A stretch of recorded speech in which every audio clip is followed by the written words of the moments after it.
Como hemos dicho, el tema de esta mañana nos lo trae nuestro hermano René Castillo y nos dice: el reino de Dios está entre vosotros. Para eso tenemos una lectura de introducción. Quisiera a todos aquellos que nos quieren acompañar que busquemos en nuestras Biblias el libro de Lucas. Lucas del 20 en adelante.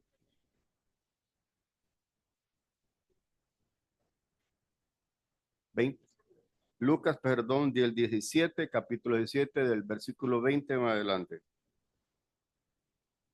Dice 17, capítulo, versículo del 20 en adelante. Dice así: preguntado por los fariseos cuando había de venir el reino de Dios, le respondió y dijo: el reino de Dios no vendrá con advertencia, ni dirán, helo aquí o helo allí, porque aquí el reino de Dios está entre vosotros. Y dijo a sus discípulos: tiempos vendrán cuando desearéis ver uno de los días del Hijo del Hombre y no lo veréis. Y os dirán, helo aquí o helo allí, no halláis ni los sigáis, porque como el relámpago que al fulgurar resplandece desde un extremo del cielo hasta el otro, así también será el Hijo del Hombre en su día. Pero primero es necesario que padezca mucho y sea desechado por esta generación, como fue en los días de Noé. Así también será en los días del Hijo del Hombre. Comían, bebían, se casaban y se daban en casamiento hasta el día en que entró Noé en el arca y vino el diluvio y los destruyó a todos. Asimismo, como sucedió en los días de Lot, comían, bebían, compraban, vendían, plantaban, edificaban. Mas el día en que Lot salió de Sodoma, llovió del cielo fuego y azufre y los destruyó a todos. Así será el día en que el Hijo del Hombre se manifieste. En aquel día, el que esté en la azotea y sus bienes en casa, no descienda a tomarlos, y el que en el campo, asimismo, no vuelva atrás.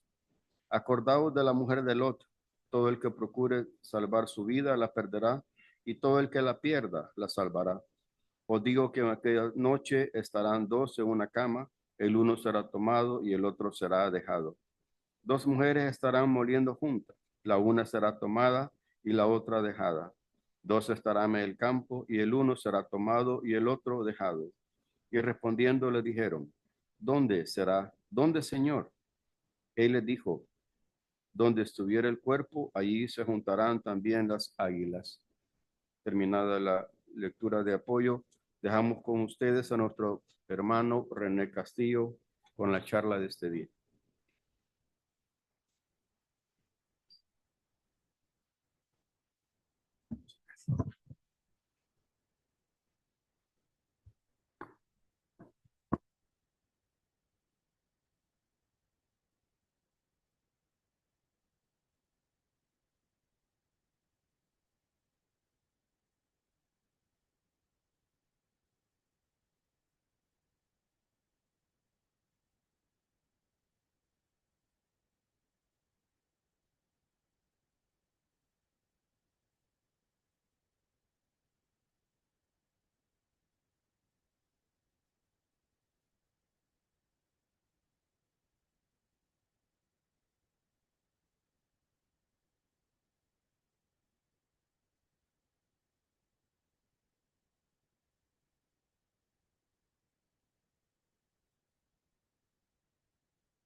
Ya estamos, ¿verdad? Hoy sí.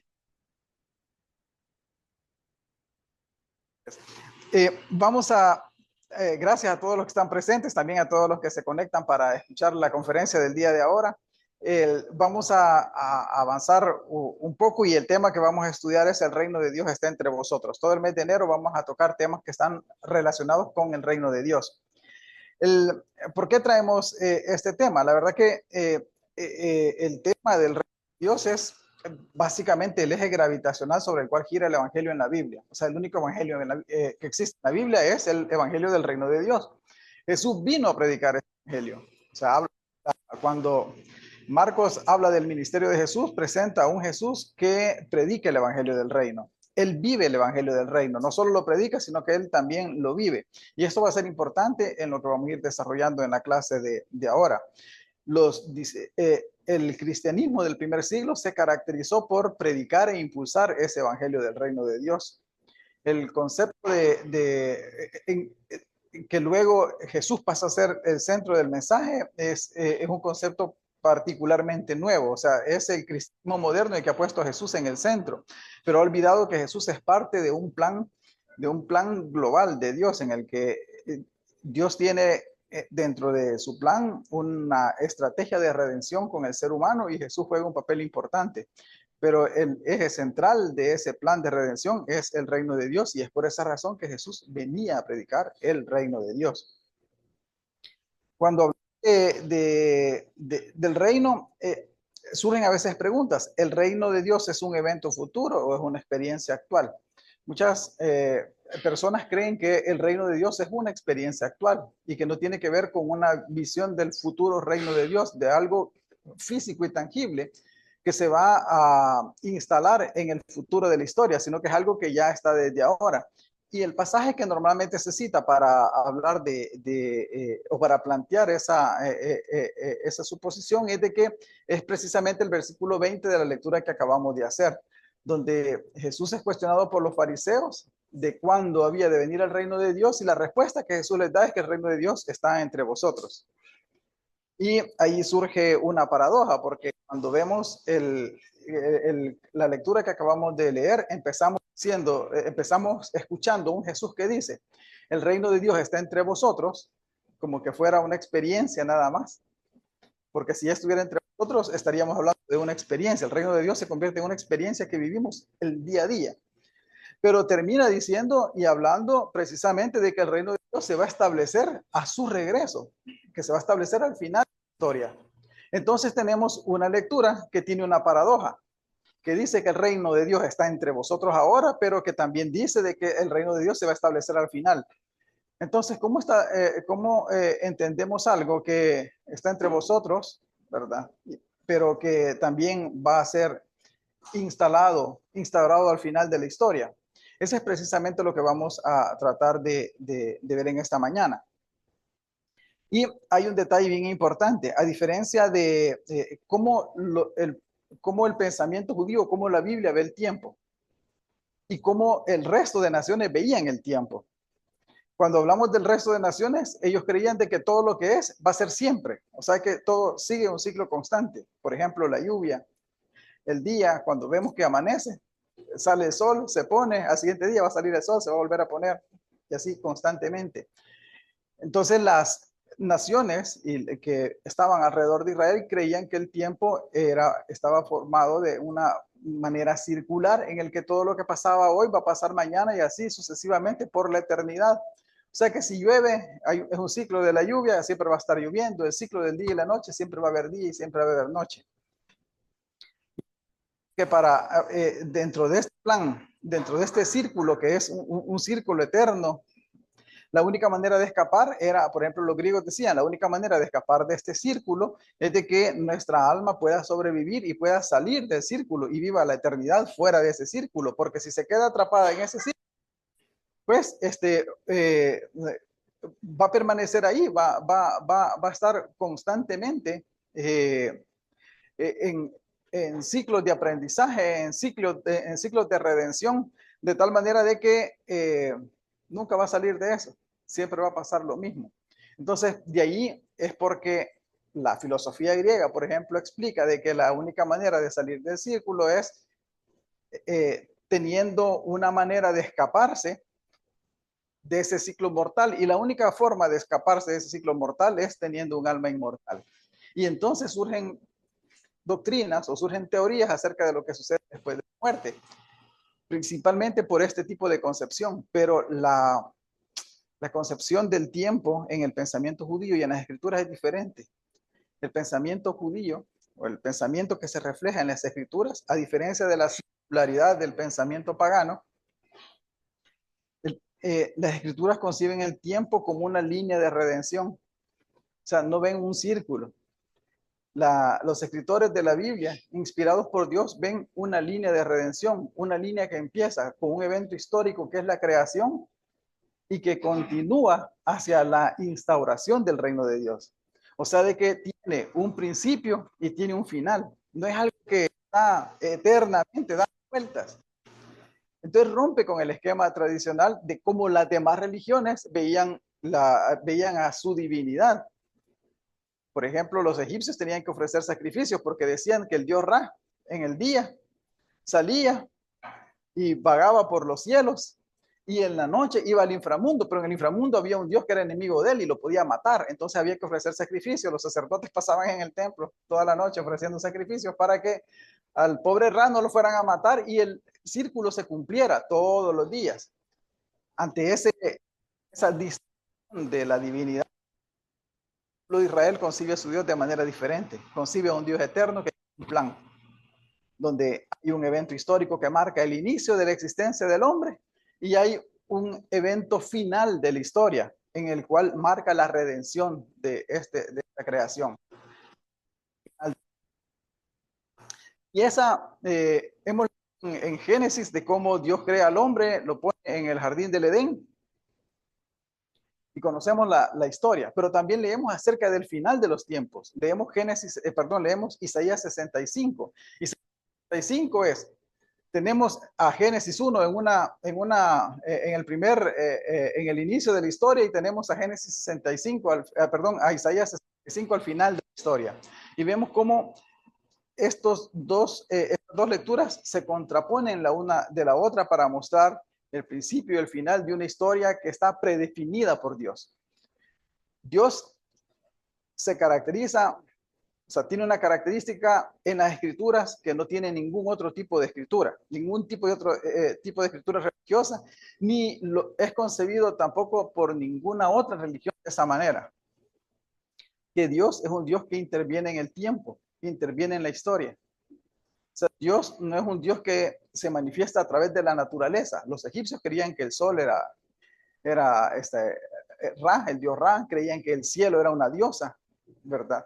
Creían que la tierra era otra diosa, creían de que el Nilo era un dios. Ellos veían a un Dios que se manifestaba en la naturaleza.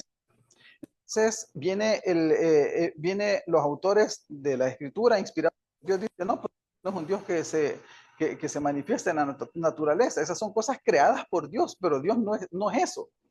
No son esas cosas. Esas son cosas, no es la divinidad, no representa ese ser trascendente que nos creó a todos. Porque si la tierra es Dios, ¿qué papel tenemos nosotros en la historia? Si el cielo físico que vemos es una diosa, ¿qué papel tenemos nosotros en la historia? Si el dios Ra, el dios del sol, tiene que estar luchando todas las noches para que no lo mate el otro dios que está en el inframundo y entonces está más preocupado por él que por nosotros.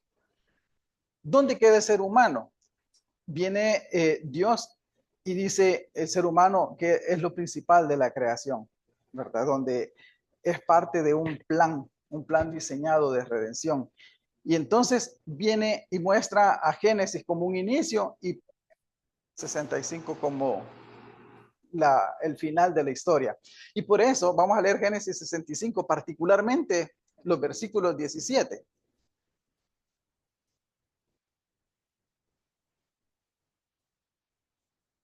Génesis 65, 17. Perdón, Isaías, yo sigo pensando en Génesis, gracias. Isaías 65, 17, perdonen, estoy pegado en Génesis. Alguien quizá me estuvo hablando mucho de Génesis y por eso es que estoy aquí dándole vuelta al libro. Vemos, ¿se acuerdan de que Génesis habla de la creación del cielo y de la tierra? Vemos a Isaías, ¿sí? Vemos a Isaías en el versículo 17 hablando precisamente de la creación de los cielos y la tierra. Pero estamos hablando de un nuevo cielo y una nueva tierra. Dice, he aquí que yo crearé nuevos cielos y nueva tierra, y de lo primero no habrá memoria, ni más vendrá al pensamiento. Y miren el 18, dice, mas os gozaréis, alegraréis para siempre en las cosas que yo he creado, porque aquí yo traigo a Jerusalén alegría y a su pueblo gozo.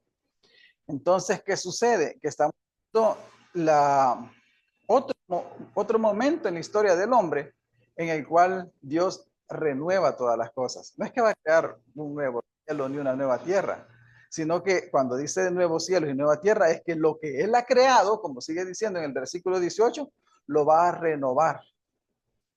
Va a cambiar toda esa condición que se perdió en el momento de la creación cuando el hombre desobedeció. Y si nos vamos al versículo 25, dice en Isaías 65, 25, dice, el lobo y el cordero serán apacentados juntos y el león comerá paja como el buey. ¿En dónde habían estas condiciones originalmente? Estaban en el jardín del Edén. ¿Qué es lo que está diciendo Isaías 65? Todas las condiciones que nosotros vimos en aquella ocasión para dos personas, para Adán y Eva, en esa porción de tierra que Dios les asignó, en algún lugar, todas esas condiciones ahora van a ser restauradas, ya no solo en una porción de tierra, sino que van a ser restauradas en toda la tierra. Las mismas condiciones que vimos en el jardín del Edén, ahora serán restauradas para toda la tierra y para toda la humanidad. Y ahí es donde marca un punto de inflexión. Estamos hablando de un final de la historia, un final de la historia donde hay una redención para el hombre caído, para el hombre que desobedeció, y que producto de esto heredó y contaminó a la creación. ¿Cuántos no nos lamentamos ahora de las enfermedades, de la maldad, de todo eso, tanto el mal natural como el mal moral que existe que nos daña? Todo eso va a desaparecer cuando Dios renueve todas las cosas, porque las mismas condiciones que estuvieron en el jardín del Edén ahora van a repetirse en toda la tierra. Y dice, hay un detalle importante, el león comerá paja como el buey y el polvo alimento de la serpiente. No afligirán ni harán mal en todo mi santo monte, oh Jehová. Hay un detalle, estamos hablando de que todo es restaurado, ¿verdad? Estamos hablando de que el león comerá paja. Una forma de decir de que todo vuelve a como al principio. El león me paja, todo puede posar con el cordero. Entonces está hablando de una restauración, pero hay un dato, todo cambia, pero hay un dato que no cambia. Ahí en el versículo 25, ¿verdad? Dice, y el polvo será el alimento de la serpiente. ¿Qué quiere decir con esto? Que la serpiente se convirtió en el símbolo de la desobediencia humana a través de la historia. Por eso Apocalipsis lo llama la serpiente antigua, ¿verdad? A todo el impulso del corazón del hombre se le llama la serpiente antigua, porque la serpiente pasa a simbolizar la desobediencia humana, el pecado humano. Pero dice que el polvo será el alimento de la serpiente. ¿Y qué es el? Bueno, comer del polvo en Medio Oriente era una expresión, y es una expresión semítica propia, porque cuando un rey conquistaba al otro, hacía que el que estaba vencido se postrara y besara el polvo, ¿verdad? Entonces era una forma de humillación, pero también en las escrituras, morder el polvo significa otra cosa. Cuando volvemos al polvo, ¿qué es lo que significa? ¿Qué dice? ¿Qué sucede cuando nosotros volvemos al polvo? Hay muerte eterna, destrucción eterna. Entonces nosotros mordemos el polvo de forma simbólica al momento de morir. ¿Qué quiere decir? De que la serpiente en este caso, ese símbolo del pecado, ese símbolo de la desobediencia, ¿verdad? Va a permanecer en ese estado para siempre, sin poder, destruido. Por eso es que lo menciona de esta manera. Hay una restauración, pero el pecado que apareció en Génesis no va a volver jamás a aparecer sobre la tierra. Entonces, si el reino es ese horizonte glorioso, descrito por Isaías, alguien ya había comparado esto con Génesis, ¿verdad? Pero eso es lo que está haciendo Isaías. Donde Isaías habla de que la creación entera es restaurada, ¿cómo es posible entonces que en Lucas 17 Jesús afirme que el reino ya ha llegado? Y entonces vamos a ver de que la expresión de que el reino está entre vosotros en Lucas 17 es una expresión que tiene una profundidad, tiene una reflexión más allá de lo que simplemente podemos leer. No va simplemente al hecho de de la espera del reino de Dios al final de los tiempos, sino que tiene que ver precisamente con lo que nosotros hacemos con el reino de Dios en este tiempo, mientras nosotros vivimos y ese reino de Dios no se instaura sobre la tierra. Entonces, estimados, cuando Jesús responde a los fariseos, no está negando la visión de Isaías, porque Jesús es un férreo predicador de Isaías. Para él es uno de sus referentes. El libro de Deuteronomio y el libro de Isaías son como que los libros que usan como de más referencia a los autores del Nuevo Testamento. Para Jesús, Isaías y Deuteronomio eran los libros que citaba constantemente. Entonces, no está negando Jesús la visión de Isaías cuando dice el reino de Dios está entre vosotros, sino que está tratando de hablar de dónde está ese reino ahora mientras no se instaure sobre la tierra. ¿Dónde está? Y esa es la pregunta que vamos a tratar de responder. ¿Dónde se encuentra el reino de Dios ahora mientras no se establece sobre la tierra? Pues sí, porque esperar a lo que no se ve es como disparar al aire, o es como lanzarse al vacío. Entonces Jesús está tratando de hacer meditar a los fariseos, quienes son los que lo están cuestionando. Hay que tener en cuenta eso. Jesús está tratando de ver a los fariseos de que hay algo más detrás de lo que deberíamos de predicar y manifestar acerca de ese reino en el cual nosotros creemos, porque los fariseos estaban seguros del reino de Dios. Si en las escuelas fariseas es donde había aprendido Jesús, pues ahí fue donde aprendió todo.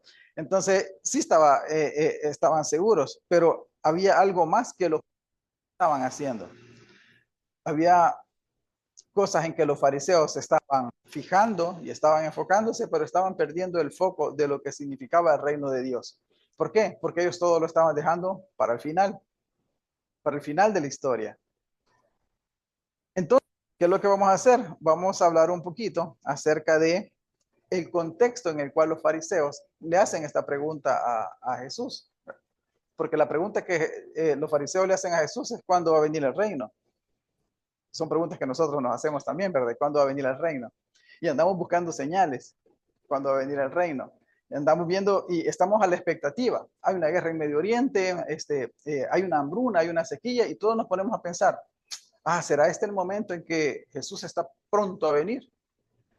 La reflexión que Jesús le quiere dejar a los fariseos va precisamente esa hambre de conocer señales, en esa obsesión nuestra de ver qué señales manifiestan la venida de Jesús.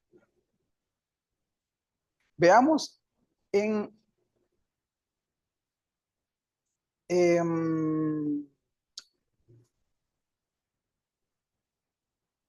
veamos Mateo 12:28, vamos a buscar. Cuando los fariseos interrogan a Jesús sobre cuándo vendrá el reino, buscaban en realidad un evento político, porque ellos pensaban de que el reino de Dios iba a haber una gran manifestación, ¿verdad? Una manifestación de poder y gloria. Y es por eso que recordamos una de las tentaciones de Jesús. Una de las tentaciones de Jesús es subirse al pináculo del templo y tirarse. Precisamente porque los judíos ese era el tipo de espectáculo que esperaban. Ellos esperaban ver una señal milagrosa en los cielos o buscaban ver un espectáculo, un fenómeno sin precedentes para creer, para decir, ese hombre es el Mesías. O, es el momento del reino de Dios. Ahorita se va a establecer. Pero vemos a los evangelistas hablando de otra forma del reino de Dios. No estamos hablando de señales, no vemos un hombre que se tira del templo para demostrar que él es el Mesías. No, vemos a un hombre que es pobre, viene de Galilea, nació en Belén y nadie lo sabe. Nadie sabe que había nacido en Belén, ¿verdad? Todos saben que vivió en Galilea y el pobre hombre de Galilea, los de Galilea todos los tenían de menos. Y cuando empieza a predicar dice, bueno, ¿y de dónde habrá sacado tanta cosa? Porque los galileos, para nada. Pero Jesús estaba predicando el evangelio. Era ese personaje que había irrumpido en la historia de Israel, predicando el evangelio. ¿qué significa entonces el reino de Dios está entre vosotros? Porque la primera pregunta que pudiéramos hacernos es, ¿cómo puede un reino estar presente mientras los súbditos de ese reino todavía sufrían bajo el imperio romano? O sea, nadie me va a creer eso, ¿verdad? En el tiempo de Jesús. O sea, Jesús me está diciendo, el reino de Dios está entre vosotros y yo, aquí estoy. Los romanos son los que me cobran los impuestos todos los meses. Los romanos me controlan la casa. No puedo hacer nada porque vivo para los romanos, etcétera, etcétera. Estar bajo el reino de Dios. Y entonces no puede significar exactamente que la frase de Jesús o la respuesta de Jesús, el reino de Dios está entre vosotros, no puede significar de que el reino de Dios estaba establecido, porque en la práctica eso no convence a nadie. O sea, de nosotros en ese momento creo que hubiera sido un argumento viable. Entonces, ¿a qué se refiere Jesús?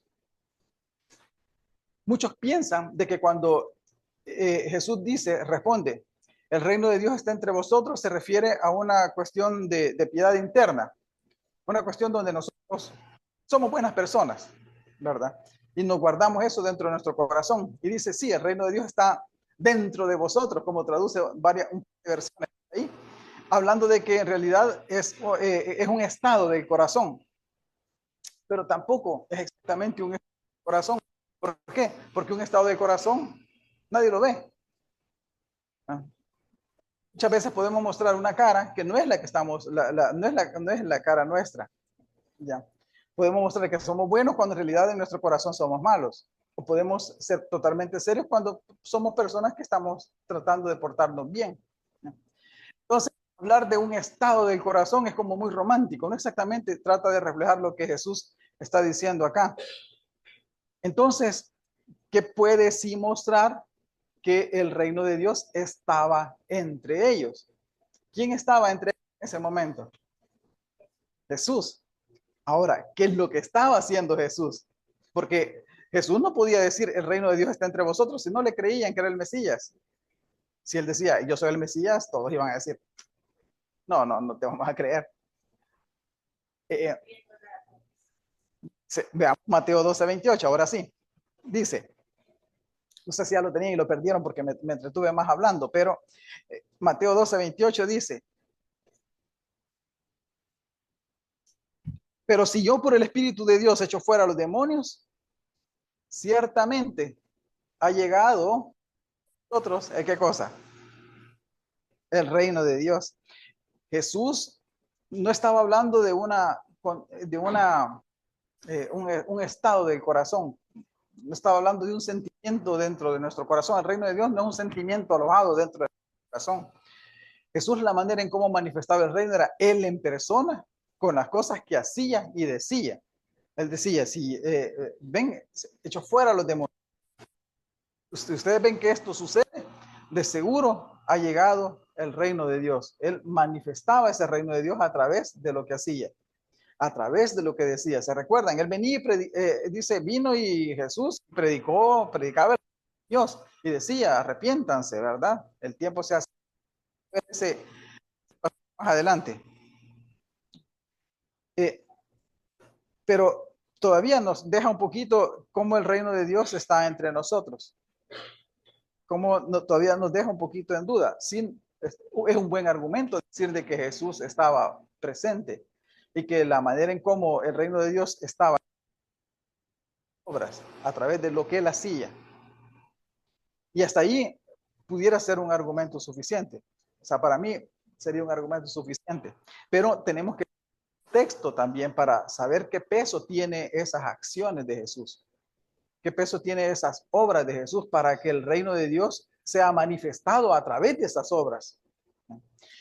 Podemos hablar de que al sanar las enfermedades, de hecho Jesús no sanaba a todos los ciegos, ¿se fijaban? O sea, Jesús no sanó a todos los paralíticos. O sea, en el estanque de Bethesda, cuando llegó y el paralítico, encontró al paralítico ahí, el paralítico, ¿qué le dijo? Que ¿por qué no sanaba?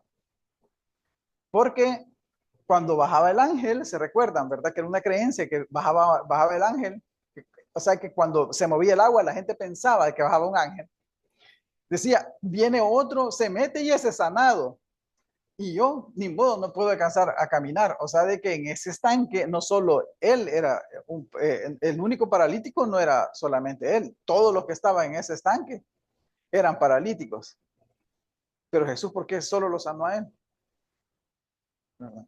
Porque Jesús sana a la mujer que lo toca, que le alcanza a tocar el fleco de sus vestidos. Porque Jesús sana a un ciego, pero si no eran montones de ciegos que habían en Israel, pues no eran montones de paralíticos que estaban en ese momento preciso en que Jesús llegó. Había muchos paralíticos en el estanque de Betesda esperando que se moviera el agua para bajar.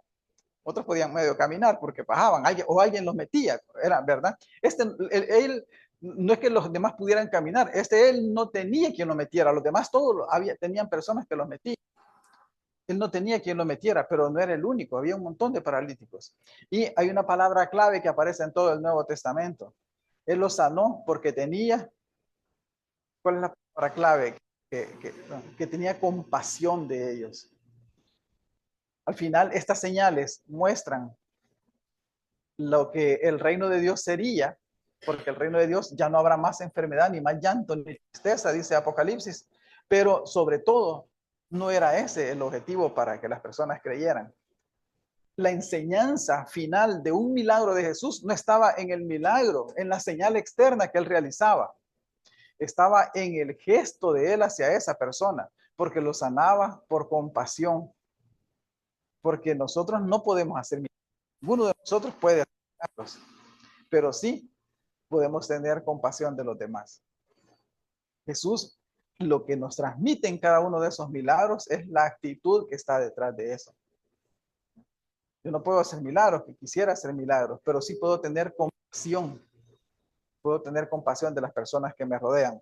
Entonces, veamos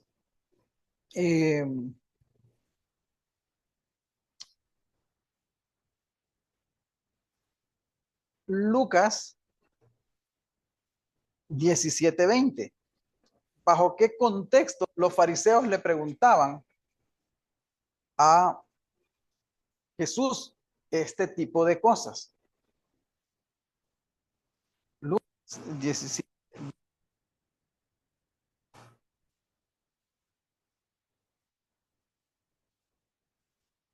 Lucas 17:20. Vamos a ver. El versículo 20 de nuevo, lo vamos a volver a leer. Dice, preguntado por los fariseos, cuando había de venir el reino de Dios, le respondió y dijo, el reino de Dios no vendrá con advertencia. Y guárdense esto, del versículo 20, la palabra advertencia. La voy a anotar acá.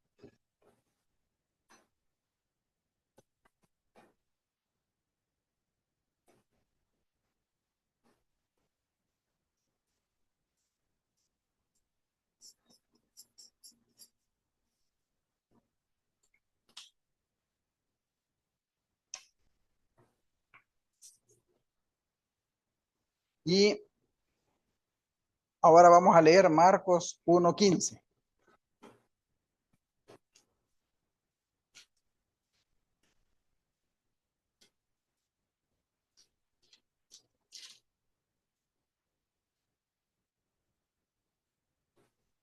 Marcos 1, 14 y 15.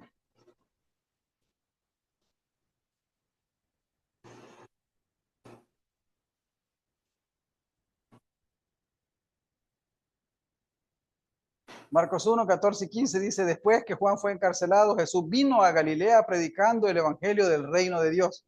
Lo que estamos hablando. Jesús es el mismo. Y es el mismo mandamiento que encomendó a sus discípulos. Ir y predicar el evangelio. Todo aquel que fuere bautizado en ese evangelio va a ser salvo. Y el que no va a ser condenado. ¿Por qué? Porque el evangelio del reino de Dios es la columna vertebral del mensaje de Jesús.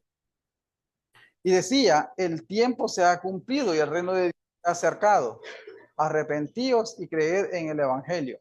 ¿A qué se refería Jesús cuando dicen tiempo se ha cumplido y el reino de Dios se ha acercado. Ven que esto tiene relación con Lucas 17:20, que decía, está entre vosotros. Jesús aquí de nuevo está diciendo, el tiempo se ha cumplido y el reino de Dios se ha acercado. Arrepentíos y creed en el evangelio. ¿A qué se está refiriendo Jesús cuando dice el tiempo se ha cumplido? Porque si estaba hablando de que el tiempo se hubiera cumplido en ese momento y era en ese momento se hubiera establecido el reino de Dios, no hubiera estado, tuviéramos un problema, pues ya no tuviéramos, perdón, no tuviéramos problemas, porque el reino de Dios hubiera establecido a partir de ese momento. Pero no quiere decir que Jesús estaba mintiendo. Jesús estaba diciendo la verdad. El tiempo se había cumplido. Si esa era la predicación, no puede estar predicando una mentira. Pero como el reino de Dios había llegado en ese momento. Y la diferencia está en la palabra que ha sido traducida como tiempo. Porque desafortunadamente nosotros en nuestras versiones leemos palabras planas, ¿verdad? Pero no siempre podemos ver la palabra que está traducida como tal. Y sucede de que en el Nuevo Testamento se usan dos palabras para tiempo. Una es cronos, por eso la anoté aquí para que no estuviéramos anotando, ¿verdad? Y perdiendo mucho el tiempo. Uno es cronos y otro es kairos, ¿verdad? Ahora, la palabra que nosotros siempre hemos escuchado para tiempo es cronos, cronómetro, cronología. Estamos hablando de la palabra, todos conocemos esta palabra de manera indirecta, ¿ya? Y cronos habla del tiempo que se puede medir, el tiempo que pasa, el tiempo que sucede, los años, los días, los minutos, los segundos, eso es cronos, el tiempo que pasa, el tiempo de la historia, el tiempo que ha transcurrido. Entonces, pero hay otra palabra que es kairos, que también significa tiempo, pero no en el sentido de cronos. Kairos significa oportunidad. ¿Y saben cuál es la palabra que aquí en el versículo 15 ha sido traducido como tiempo? Cuando Jesús dice, el tiempo se ha cumplido. No está usando la palabra cronos, está usando la palabra kairos. Ha llegado la oportunidad porque el reino de Dios se ha acercado a ustedes. Ven, si no estaba hablando de que había llegado el tiempo para que se estableciera el reino de Dios, sino que estaba hablando de que ese momento era la oportunidad, porque ahora con él y con su predicación, el reino de Dios estaba más cerca que nunca. Entonces, cuando hablando de oportunidad, un momento decisivo para hacer algo, o sea, no se refiere a la cantidad de tiempo transcurrido, sino que al peso específico que tiene ese momento particular en el tiempo de la redención de Dios. A ver ahora la palabra que ha sido traducida como advertencia. En Lucas 17:20, ¿se recuerdan? Cuando dice, preguntado por los fariseos, ¿cuándo había de venir el reino de Dios? Le respondió, y el advertencia. Ahí hay un si le responde que el reino de Dios no iba a venir con advertencia, entonces, ¿qué pregunta le estaban haciendo los fariseos? ¿Cuál es el contexto más amplio de la pregunta que le estaban haciendo los fariseos para que Jesús les diga, no, pero el reino de Dios no vendrá con advertencia? ¿Qué quiere decir? Que ellos sí estaban mencionando cuál es la advertencia y cuál es la señal que deberíamos de esperar cuando el reino de Dios se establezca. En una de esas ocasiones para tentarle, ¿verdad? Querían sacarle ¿cuál es esa señal que nosotros deberíamos de estar al tanto? Y aquí hay otro detalle. Sucede que la advertencia es paratéresis, que está acá. Y esta palabra solo aparece exactamente una vez en el Nuevo Testamento. O sea, la única ocasión en que aparece es precisamente en Lucas 17:20, paratéresis. Y no aparece ahí, pero qué bueno que aparece en otro tipo de literatura griega de esa época. Y aparece precisamente en la literatura griega astronómica y en la literatura griega médica. O sea que tenemos una ventaja de ver el uso de esa palabra en otro tipo de literatura. Y en la literatura médica es cuando alguien empieza a analizar, cuando alguien está enfermo y empieza a analizar todos los síntomas. Lo que hace Ana de la Paz, que te duele la cabeza, tenés fiebre, y empieza a dar un gran diagnóstico, ¿verdad? De todo lo que nos pasa. Cuando mostramos síntomas, empieza a evaluar las causas. Entonces, el paratéresis, cuando el médico hacía eso, analizaba todas las señales para dar un diagnóstico. Y en la parte astronómica, la paratéresis era ver el movimiento. Cuando los astros estén aquí, significa que ese tipo de cosas. Entonces, ¿qué quiere decir? De que los judíos, cuando le preguntaron a Jesús que cuál era la señal de la venida del reino, ellos lo que esperaban ver, estaban hablando del Cronos, señales externas. Ellos querían ver un espectáculo para creer. No estaban hablando de la oportunidad que tenían en ese momento para cambiar, sino que ellos estaban simplemente viendo una señal. Por eso dice, la generación malvada y adúltera pide una señal. Veamos en primera, no, sí, Mateo 16 del 1 al 4.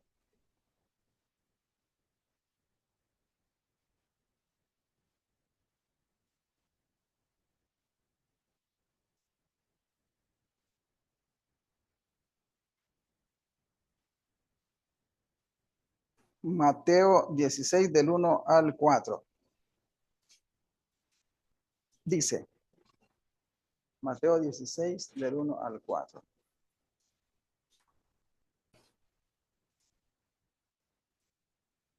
Ven, de hecho el título dice la demanda de una señal. Vinieron los fariseos y los saduceos para tentarle y le pidieron que les mostrase señal del cielo.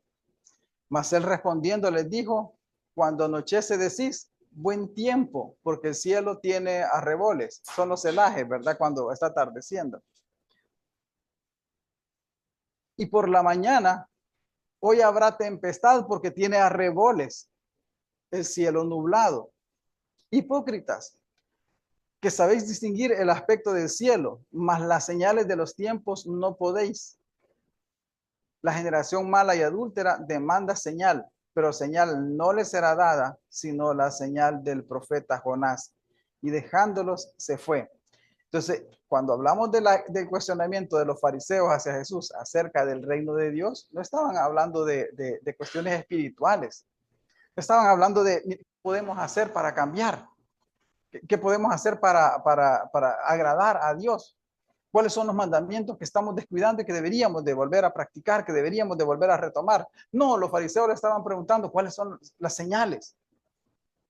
Y Jesús les dice, es un hipócrita. Usted, versículo 2, ustedes dicen cuando anochece, buen tiempo. Si esas cosas ustedes las ven todos los días, ¿para qué quieren más señales? Tienen buen tiempo. Cuando ven que está nublado, va a llover. Esas son las señales de los tiempos. Pero esas señales de los tiempos no sirven para transformar a la gente. Y es por eso que en el versículo 3 dice al final, hipócritas, que sabéis distinguir el aspecto del cielo, mas las señales de los tiempos no podéis. Y aquí viene otra clave. En el versículo 2 se usa cronos. Y en el versículo 3 se usa kairos. Usted dice, bien distinguen, pero no distinguen el kairos. En los tiempos se fijan ustedes. En los espectáculos quieren ver.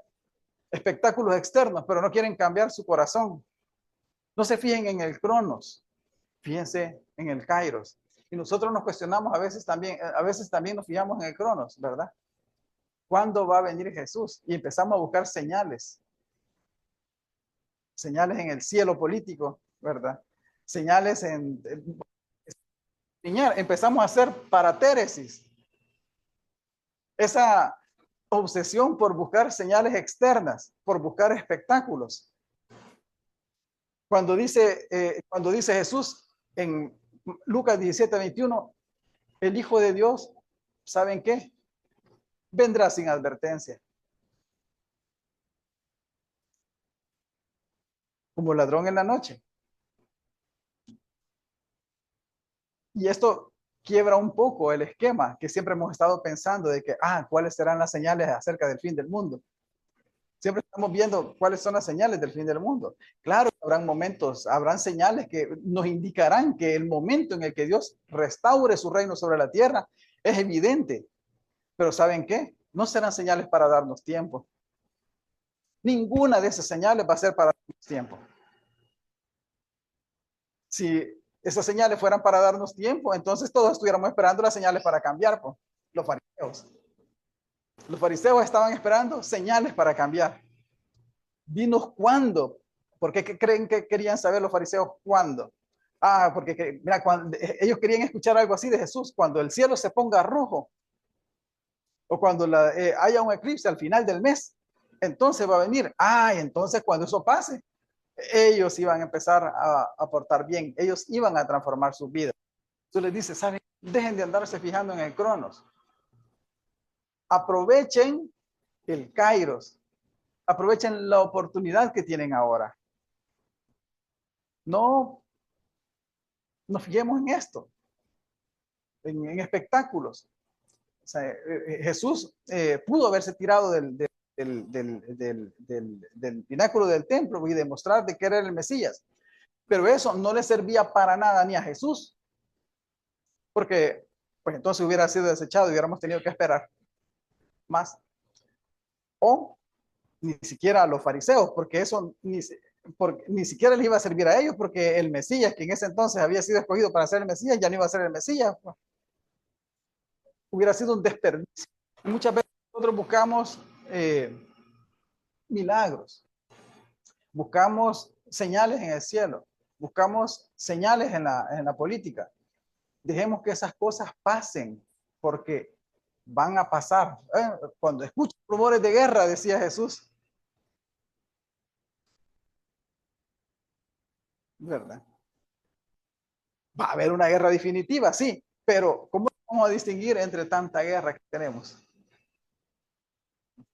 El reino de Dios, llevémonos grabado de esto para la casa, vendrá sin advertencia.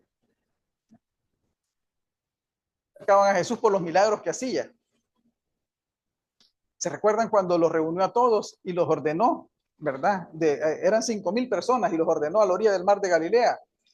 Y con 7 pedazos de pan y con 7 peces y panes les da de comer. La gente vio el milagro y por eso le seguían. Dice en el siguiente capítulo que Jesús los reprende y les dice, bueno, ¿y ustedes por qué me siguen? Porque les acabo de dar de comer, ¿verdad? La gente se fija en los milagros, pero no en la razón por la cual Jesús hacía milagros. Y volvemos a recordar las palabras de Juan cuando habla de ese milagro. Cuando vio tanta gente, dice, que lo seguía y tenía hambre, le dio compasión. La enseñanza detrás de eso es la compasión de Jesús. No es el milagro, porque cuando Jesús notó que eran los milagros los que estaban atrayendo gente, él lo reprocha. O sea, que quieren que vuelva a multiplicar los panes de comer, eso es lo que están buscando. Muchas veces nosotros condicionamos a Dios a espectáculos, condicionamos a Dios a milagros, condicionamos pero a Dios no se le honra porque nos hace bien o porque nos da un milagro. Muchas veces las personas cambian su vida cuando reciben un milagro en su vida. Y por eso el marketing, noches de sanación, noches de milagros y ese tipo de cosas que el cristianismo moderno predica, ¿verdad? Porque esperan que la gente a partir de esa noche transforme su vida. No, si no funcionan las cosas. Ese no es el mensaje de Jesús. Jesús dice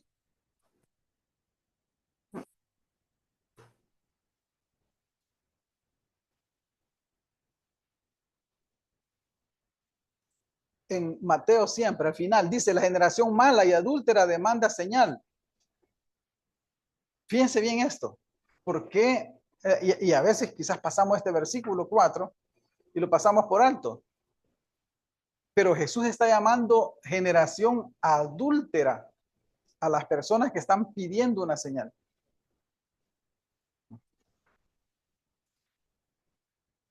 Cuando se habla de adulterio en el Antiguo Testamento es porque la gente está dejando a su Dios y yendo tras otro Dios. ¿Por qué le llama a Jesús a esta gente que pide señal una generación mala y adúltera?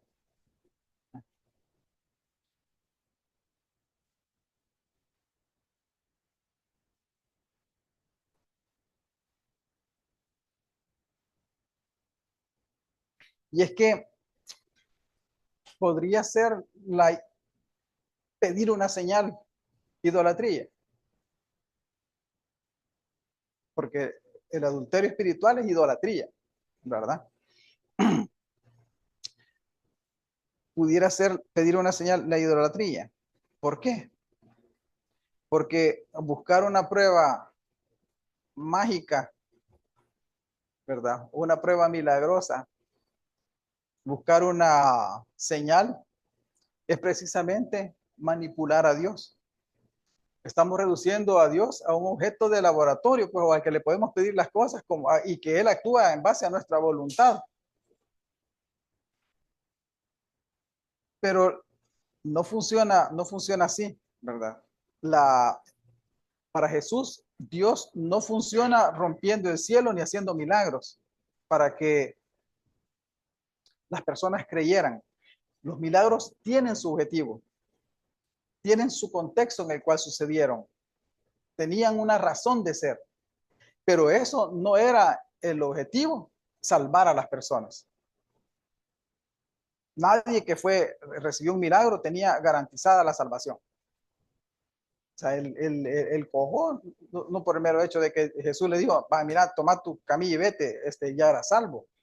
Esa persona tenía que transformar su vida, ¿verdad? O sea que la esencia no está en el milagro, la esencia está en lo que la gente hace con su vida, no con las manifestaciones externas. Al final, dice, no le será dada sino la señal del profeta Jonás. Y aquí hay un debate de qué es la señal del profeta Jonás. Una es testimonial, porque la muerte de Jesús, ¿verdad?, representa un testimonio, porque muere y también resucita. Pero la resurrección no iba a ser un testimonio para los fariseos y lo estaban haciendo. La resurrección era un testimonio para los discípulos, quienes lo hicieron con él. Entonces, ¿de qué le va a servir a fariseos y saduceos? ¿Cuál es la otra de Dios? Aparte de que conocemos la historia de Jonás, que se lo trae el pez y que pudo haber muerto, pasó 3 días y 3 noches en el vientre del pez. ¿Cuál es la otra, el mensaje final que el profeta Jonás nos traslada a través de su libro? ¿A dónde fue a predicar Jonás? A Nínive, ¿verdad? ¿Y cómo se arrepintió Nínive? Llegó Jonás y hizo un gran milagro, hizo caer fuego del cielo. No, Jonás sin ganas, enojado, de mala manera. ¿Saben qué? Dios va a decir todo esto, ¿verdad? Y si no se arrepienten, Dios lo pasó y ya estuvo, vino y se sentó para ver a qué hora Dios iba a destruir, porque no esperaba que esa gente se arrepintiera. Pero ¿qué pasó? Esa gente, sin ver señales, como los había visto quienes, los judíos habían visto señales, cuando Dios los saca de eso y el mar rojo se abre, las personas, los fariseos habían visto señales, cuando Jesús sanaba a los enfermos. Acab y el reino del norte vio señales cuando llovió fuego del cielo en el tiempo de Elías. Pero los ninivitas, los pobres ninivitas, nunca vieron una señal de ese tipo. Vieron un hombre mal encarado que pasó gritando que Dios los iba a destruir. Pero ¿saben qué? Esa gente sin tanto espectáculo, sin señales, sin milagros, se arrepintió. Nosotros debemos de ser esa gente de Nínive, que sin señales, sin milagros, sin esperar cosas grandes, debemos de cambiar nuestra forma de ser. Nuestra vida, el reino de Dios empieza por una transformación de nuestras vidas. Y esa transformación de nuestras vidas no debe de estar condicionada a nada de esto. El reino de Dios tiene dos etapas. Uno es el Kairos, que es el tiempo del cual estaba hablando Jesús. El reino de Dios está entre vosotros. De Dios ha llegado a ustedes. El tiempo se ha cumplido. El reino de Dios ha llegado a ustedes. La oportunidad de poder demostrar que somos hijos del reino y que con nuestra vida nosotros mostramos hijos del reino. Para que al final esperemos en la que el tiempo sí finaliza, ¿verdad? En cuestiones de historia, y el reino de Dios es instaurado físicamente sobre la tierra. Estamos hablando de un aspecto físico. Los dos son válidos. El reino de Dios está ahora y debemos de reflejarlo en cada uno de nosotros, como Jesús lo reflejó con sus palabras y sus hechos, para manifestar el día en el reino de Dios. En el tiempo se establezca como un suceso histórico en el que Dios intervenga finalmente en la historia y cambie todo el sistema actual. Eso hablamos de los hombres de fe en Hebreos 11. Hebreos 11 es una manifestación de todas esas personas que manifestaban el reino de Dios en su vida. Lucas 17, siempre. Denme 5 minutos y voy a terminar. Lucas 17.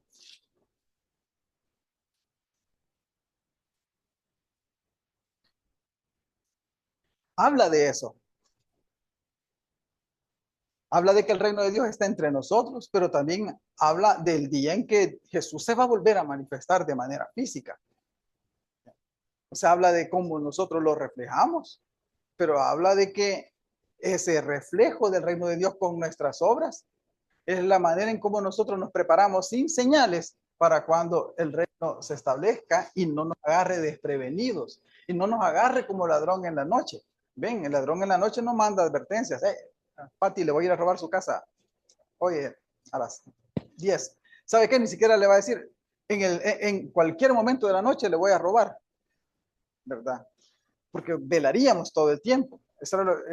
Si nosotros tenemos señales, estaríamos a la expectativa. Jesús dice, no, sin necesidad de señales, nosotros tenemos que estar a la expectativa. Dice en el versículo 26 y 27, como fue en los días de Noé, así también será en los días del Hijo del Hombre. Comían, bebían, se casaban y se daban en casamiento hasta el día en que entró Noé en el arca y vino el diluvio y los destruyó a todos. Dice, comían, bebían, se casaban. ¿Se recuerdan Génesis 6? Los hijos de Dios, las hijas de Dios casándose con los hijos de los hombres. Entonces, todo el mundo. ¿Verdad? Jesús recuerda Génesis 6, diciendo de que, mire, ahí estaban. Bueno, ahora, todas estas cosas son malas. Comer, beber, casarse, comercializar, trabajar, es malo.